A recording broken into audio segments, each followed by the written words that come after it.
শহীদ হওয়ার জন্যই হচ্ছে এই স্বৈরাচার পতনের জন্য, শহীদও যদি হতে হয় তাও কোনো ধরনের আক্ষেপ ছিল না, সেজন্য সাজ্জাদরা রাস্তায় নেমে এসেছিল। তো সাজ্জাদরা যে স্বপ্ন নিয়ে রাস্তায় নেমে এসেছিল, সেই স্বপ্ন অর্থাৎ নতুন বাংলাদেশ গড়ার প্রত্যয়ে আমাদের এই জুলাই পদযাত্রা হচ্ছে, আপনারা জানেন গত আজকে আমাদের তৃতীয় দিন। আমরা আজকে এই শহীদপুর থেকে শুরু করছি, তারপরে হচ্ছে আমরা নীলফামারী পদযাত্রা করব। নীলফামারী পদযাত্রার পরে হচ্ছে আমরা পঞ্চগড়ে আমরা হচ্ছে পদযাত্রা করব।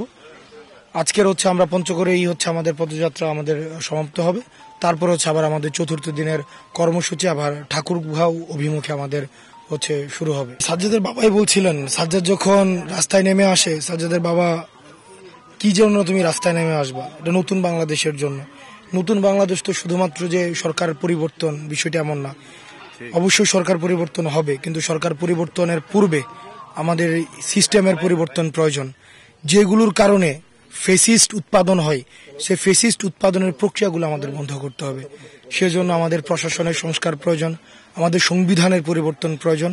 এবং এই সংবিধান নামে যেটি আমাদের বাংলাদেশে রয়েছে, এটি সংবিধান না, সেটা হচ্ছে আওয়ামী বিধান। আর এখন মানুষ খুবই সচেতন। এখন যদি আমরা শুধু বলি যে মানুষ সচেতন বলেই জীবনের মায়া ত্যাগ করে 5ই আগস্টের পূর্বে মানুষ হচ্ছে রাস্তায় নেমে এসছে। এবং যারা রাস্তায় নেমে আসছে, আপনারা দেখবেন বিশ্ববিদ্যালয়ে শিক্ষার্থীরা রাস্তায় নেমে এসছে, আমাদের হচ্ছে স্কুল পড়ুয়া শিক্ষার্থীরা রাস্তায় নেমে এসছে, কামার কুমুর মাদ্রাসার পড়ুয়া শিক্ষার্থীরা, প্রাইভেট বিশ্ববিদ্যালয়ের শিক্ষার্থীরা। দেখেন প্রাইভেট বিশ্ববিদ্যালয়ের শিক্ষার্থীদের তো চাকরির কোনো, তাদের তো সরকারি চাকরি করতে হবে এমন কোনো বাধ্যবাধকতা নেই, কিন্তু তারা কেন রাস্তায় নেমে এসছে?